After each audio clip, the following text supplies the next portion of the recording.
John chapter 1. In the beginning was the Word, and the Word was with God, and the Word was God.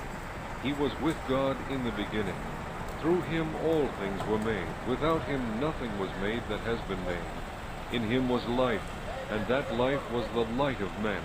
The light shines in the darkness, but the darkness has not understood it. There came a man who was sent from God. His name was John.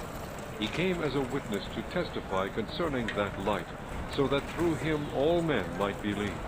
He himself was not the light. He came only as a witness to the light. The true light that gives light to every man was coming into the world. He was in the world, and though the world was made through him, the world did not recognize him. He came to that which was his own, but his own did not receive him. Yet to all who received him, to those who believed in his name, he gave the right to become children of God, children born not of natural descent, nor of human decision or a husband's will, but born of God. The Word became flesh and made his dwelling among us.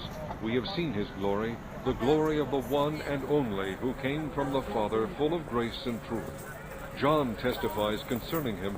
He cries out, saying, "This was he of whom I said, He who comes after me has surpassed me, because he was before me."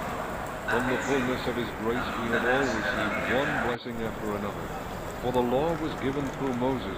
Grace and truth came through Jesus Christ. No one has ever seen God, but God, the one and only, who is at the Father's side, has made him known. Now this was John's testimony when the Jews of Jerusalem sent priests and Levites to ask him who he was.